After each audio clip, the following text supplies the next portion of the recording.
What's up guys, it's me, Jeremy.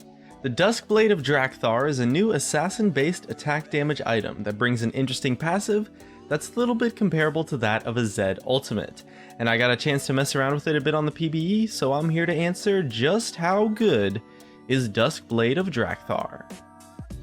If you enjoy the video, don't forget to hit that like button, and if you don't enjoy the video, please click the dislike.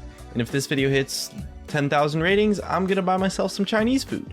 Anyways, let's get started.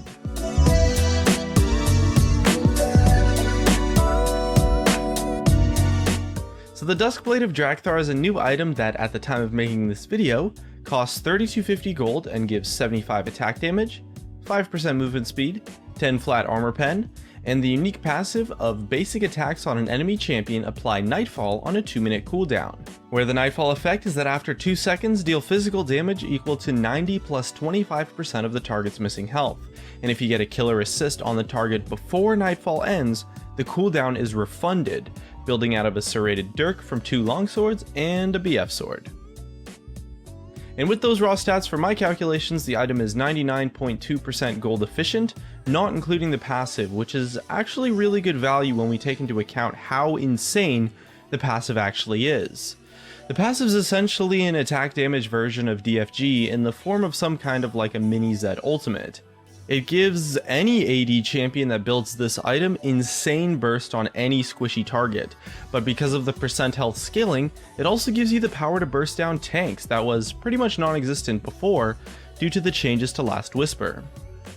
That's probably the general design idea with this item, to be like an assassin replacement for the old Last Whisper maybe, but I have to be honest here and say that I'm not entirely sure that I agree with the design of this item. It's essentially an attack damage Deathfire Grass, but better honestly, especially versus tanks, and DFG was removed from the game for being unhealthy design.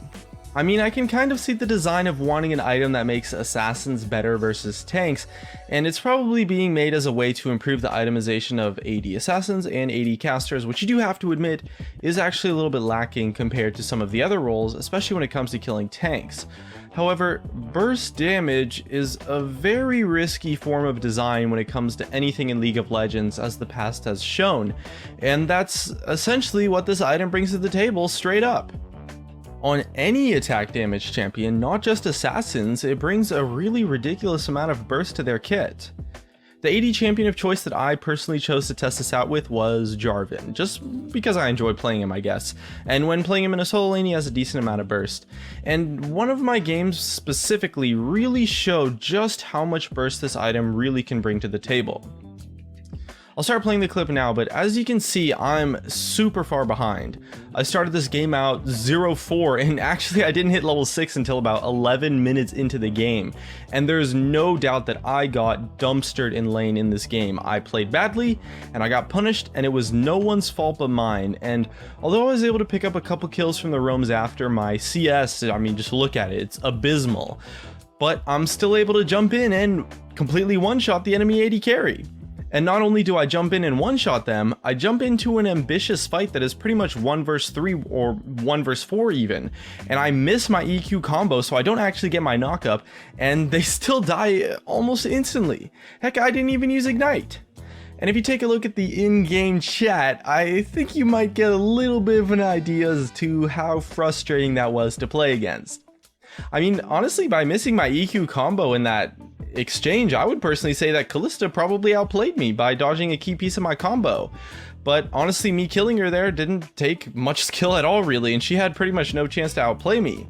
Now imagine if I was actually fed or just went even in lane. I mean, it's just ridiculous.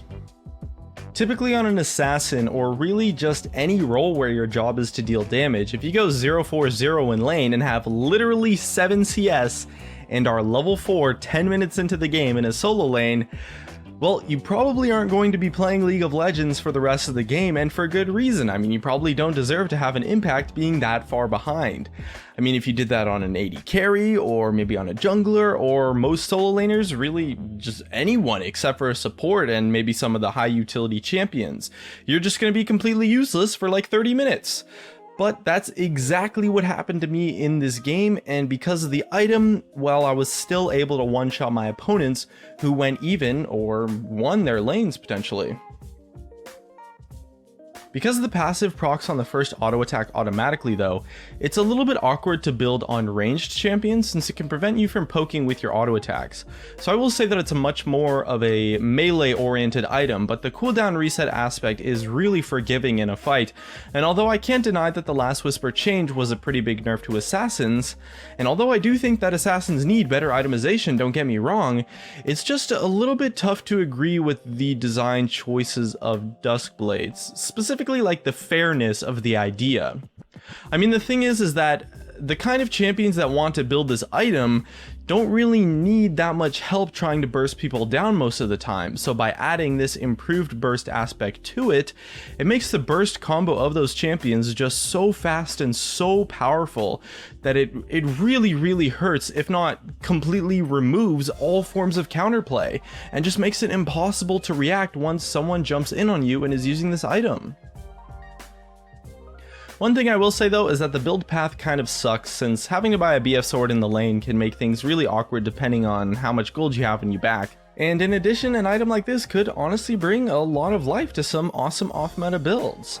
As well, there's a lot of potential to accidentally waste the passive by auto-attacking a champion out of like habit, I guess, to try and poke them down, but at least in the time that I played it, the item honestly just seems really strong. But the strength of the item, it's not what's important, because, I mean, it can get nerfed, there's a balance patch every 2 weeks, things can get toned down. Rather, my main concern is that the item is just unfair. To be honest, when it was removed, Deathfire Grasp was strong, but it wasn't really overpowered, it didn't define the meta, and it was only being built on a few select champions like Ahri, Veigar, and Annie. But they still removed it because the item was unfair to anyone playing on the receiving end, whether they were squishy or tanky. And at least in its current state, Duskblade of Draktharr is an item that not only has a similar design, but I would see it completely dominating the meta. Maybe I'm missing something here, but at least in its current state of being on the PBE, I can honestly see this item just completely changing the meta to the point where there's practically no reason to play an AD carry anymore, because an AD champion with burst, who's ridiculously far behind, can still one-shot an AD carry that's fed. Or at the very least, people will play AD carries that have burst damage and build this item on them. But, you know, now that I think about it, that could be fun, I guess. Or at least it might be for a short amount of time, just seeing the meta completely turn its head for a week or two until this item gets nerfed. You know, people playing like Double Bruiser in the bot lane and some other crazy strats, who knows? I mean, honestly, a boatload of champions can make use of this item, not just a select few like what happened with Juggernauts or Cinderhulk. But I'm really cautious for how it's going to play out on the live server, and in the meantime, I'll be practicing my solo lane AD Jarvan just to be safe. And that's just about it. Here are some of my favorite comments from a previous video where I asked what your favorite change from patch 6.2 was. For a chance to be featured in a future video, leave a comment about what you think about Duskblade of Draktharr. Thanks for watching, and I'll see you guys next time.